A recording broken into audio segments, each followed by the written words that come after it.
अस्सलाम वालेकुम व्यूअर्स, आप देख रहे हैं YouTube channel news news with Zain Sheikh Zainul Abideen के साथ। जहां पर सियासी दंगल सजा रहा 8 फरवरी को, वहां पर 9 फरवरी का रिजल्ट जब आया और ये इलेक्शन में रिजल्ट जो है वो बड़ी चमक हुई रही।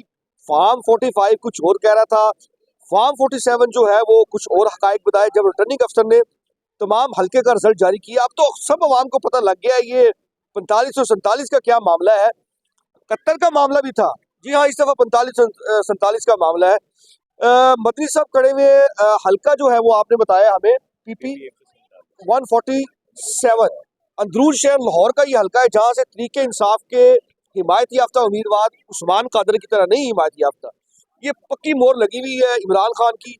जो मोहर जो है ये इनके मुताबिक वो खत्म नहीं हो सकती। आपकी भी कोई मोहर शोर खत्म हो जाएगी? और क्या रोल है, अब आप हार गए हैं तो हार तस्लीम क्यों नहीं कर रहे? देखें, गुजारिश ये है कि जो पीटीआई ने जो लोग मैदान में उतारे उनके साथ जो जबर हुआ वो हम सबको रोज़े रोशन की तरह पता है। और जिस तरह से पुलिस जो है मुख्तलिफ इलाकों में तंग करती रही, खुसूसन हमारे इलाके में भी अंदरून शहर में पुलिस वर्दियों में जो है फ्लेक्सें उतारती रही है। और इसमें वो बेशुमार और लोगों ने देखा, और बाकी भी जो घूमती जो थी एहलकार थे वो हमारे भाई हैं, मगर वो इस तरह से मुख्तलिफ तरीके तंग करते रहे। ठीक है, इलेक्शन वाले दिन जिस तरह से पूरे मुल्क में ब्लैकआउट किया गया, मीडिया का भी और आपके इंटरनेट फ़ोन का, ये बहुत बड़ी ज्यादती है। ठीक है, जो बेसिक राइट है कम्युनिकेशन का, राइट टू एक्सप्रेशन है, ये असल में आइन की वायलेशन की गई है।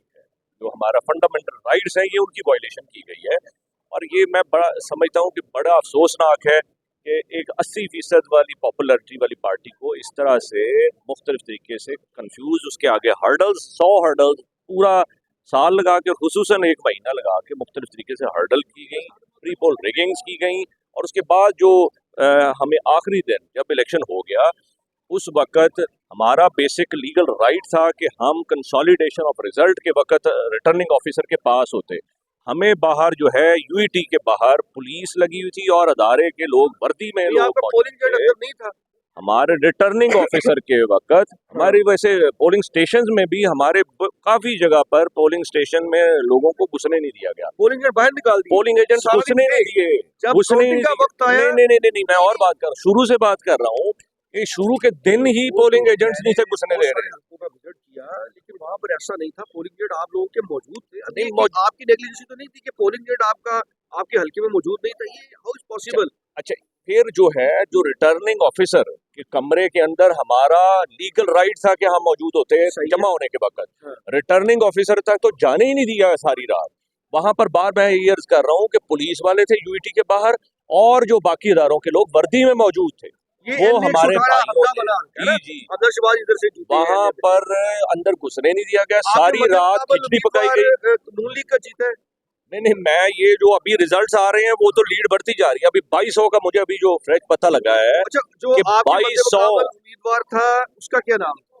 हमजा शहबाज था, और वो 2013 में भी मेरे खिलाफ पीपी इलेक्शन भी था लड़े, वो, वो पीपी में भी वही थे। एन 18 और एन पीपी 147 पे दोनों पे दोनों में वो ऊपर नीचे लड़े। और वो वहां के नून लीग के लोग भी अब ये मानते हैं कि वो जो है बुरे तरीके से हारे हैं हमने, और इस सारी हमने मशीनरी को और इतना पैसा खर्च करके उसके बाद अगर 1-2 हजार की लीड से हम जीत रहे हैं, तो ये हमें पता है किस तरह हम जीते हैं।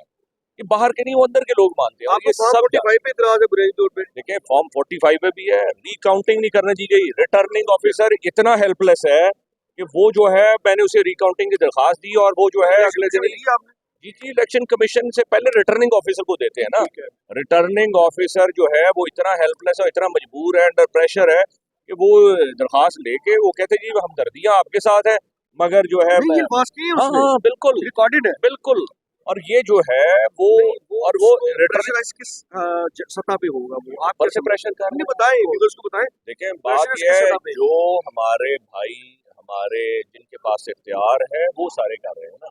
और ये तो हमें बताने की भी जरूरत नहीं, हमें पता है कि कौन कौन एजेंसीज तो कहती है इलेक्शन बड़ा जबरदस्त शफाफ करवाए हैं, हुआ भी कोई रोल होगा। नहीं है वो। देखिए, बात उसमें ये तो है, वो मैं आपको अर्ज कर रहा हूँ ना, मैंने उसको रिटर्निंग ऑफिसर को रिकाउंटिंग की दरखास्त दी कि बोगस वोट्स हैं, और जो हमारे साथ लोग खड़े थे दूसरे उनको वो डाल दिए, वो उन्होंने खुद अपने आप को वोट नहीं डाला। ये मुख्तलिफ तरीके से उन्होंने ये वोट्स में हेरा फेरी की। मैंने कहा वो मुझे वोट इंस्पेक्ट करवा दो। यानी कि आप कहते हैं कि ये इलेक्शन भी 2018 की तरह जिस तरह इल्जाम लगाते थे, जब ईवीएम सिस्टम तो खैर वो नहीं ये ला सके, ठीक है, जो जो उस वक्त जो अच्छा मैं बताता हूँ, मैं आसान कर देता हूँ। अब ईवीएम, अब ये वाला भी ईएमएस था, ये इसको बिठा दिया। ये क्या सिलसिला हुई? ये मुतनाज़ किस तरह है, मैं आपको अर्ज करता हूँ। ये होल प्रोसेस और अंदरून शहर का भी मुझे रिटर्निंग ऑफिसर साहब गया और जो बाहर अंदर के भी मुहिब वतन है ज्यादातर, वो कह रहे थे कि रीपोलिंग होनी चाहिए, रिकाउंटिंग को छोड़े रीपोलिंग होनी चाहिए। मैंने कहा फिर तो पूरे पाकिस्तान में होनी चाहिए। पूरे पाकिस्तान में क्या हमने नहीं देखा? भी होनी चाहिए। देखिए केपीके वालों ने तो होनी तो वहां पर भी चाहिए, मगर केपीके वालों ने बहुत ज्यादा 200% जोर लगा दिया ना, वो अनमैनेजेबल हो गया। इतना बड़ा सुनामी आया कि मैनेजेबल ही नहीं हुआ। आप लोगों की मैनेजमेंट तो खराब हुई। बाकी जो मैं ये कह रहा हूँ, सुनामी अवाम का इतना ज्यादा हो गया कि उधर 5% भी नहीं बन सके। साहब अब ये बताएं कि जहाँ पर आप जीत गए वहाँ पे आपने कहा कि पीटीआई ने मैरिज अच्छा कर लिया, जहाँ पर आप हार गए हैं वहाँ पे मैरिज आपने कहा कि मैरिज अच्छा नहीं कर सकते। इसका मतलब ये है कि आप मेरी बात नहीं, आप मेरी बात नहीं समझे, मैं अर्ज कर रहा हूँ। मैं ये कह रहा हूँ कि जो पंजाब के अंदर, चूंकि उनकी बैटल फील्ड वो समझते हैं कि सेंट्रल पंजाब है, उन्होंने जूंजा से मुंह मिट्टी पा दी है। केपी के उनको दिखाने के लिए भी, और वो अनमैनेजेबल हो गया था, इतना ज्यादा उधर वेव थी।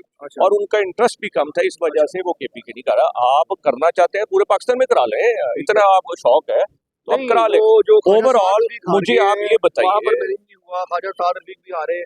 मैं ओवरऑल बात कर रहा हूँ ना जी, मैं ओवरऑल बात कर रहा हूँ, मैं आपकी बात आसान कर रहा हूँ। लतीफ साहब हारे, अब जब वो लोग हारे हैं तो फिर जब आप हारे हैं तो आप क्यों नहीं मान रहे? अगर आपको मैं समंदर में कूजे में बंद कर देता हूँ, मुझे एक हमारे भाई हैं जो मुख्तलिफ अदारों में होते हैं और मुहब्बे वतन है ज्यादातर, उनमें से एक का मैं अर्ज कर रहा हूँ। उन्होंने कहा एक्सेल शीट है यानी प्ले हुई है।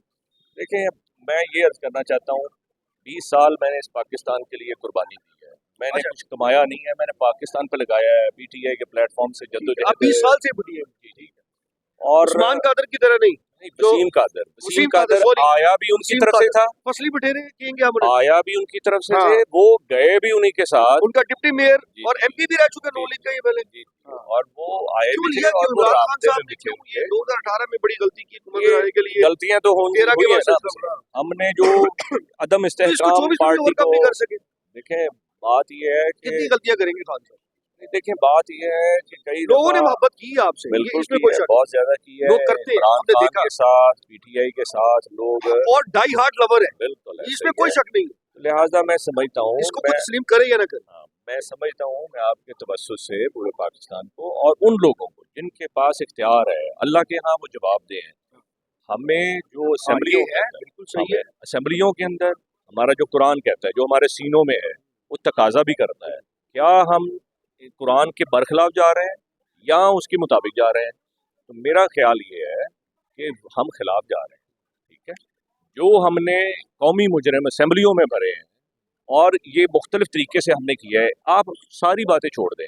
आखिरी दिन जो फ़ोन और इंटरनेट बंद किया है, क्या ये धांधली नहीं थी? अच्छा, ये व्यूअर्स इस हद तक बात बिल्कुल दुरुस्त है कि दुनिया और आखिरत में इसका हिसाब ज़रूर देना पड़ेगा, और इससे बड़ा जुल्म और ज्यादती नहीं हो सकती कि हम जिसको वोट दें, हम अपना हक के राय नहीं इस्तेमाल करें, तो वोट जो है वो उसको ना जाए, बल्कि जो है वो किसी और को वोट आपका ट्रांसफ़र कर दिया जाए।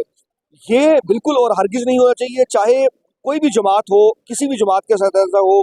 व्यूअर्स, आपको अपने अगले व्लॉग में हम ये बताने जा रहे हैं कि जो सियासी दौड़ तोड़ है, वज़ीर आज़म बिलावल क्यों नहीं बनने जा रहे और शहबाज शरीफ क्यों बन रहे हैं, और वज़ीर आला के लिए मरीम नवाज का नाम जो है मुशावरत में तय कर दिया गया है। ये कंफर्मेशन आपको अपने कल के व्लॉग में दे देंगे कि क्या आया वाक़तन जो दोबारा शेरवानी है शहबाज शरीफ साहब पहन रहे हैं और मरीम नवाज साहिबा पहली दफ़ा खातून वज़ीर आला बनने जा रही है कि नहीं। हमारा चैनल सब्सक्राइब करना, लाइक करना, कमेंट करना, शेयर करना और बेल आइकन का बटन दबाना हरगिज़ ना भूलिएगा। अल्लाह हाफ़िज़।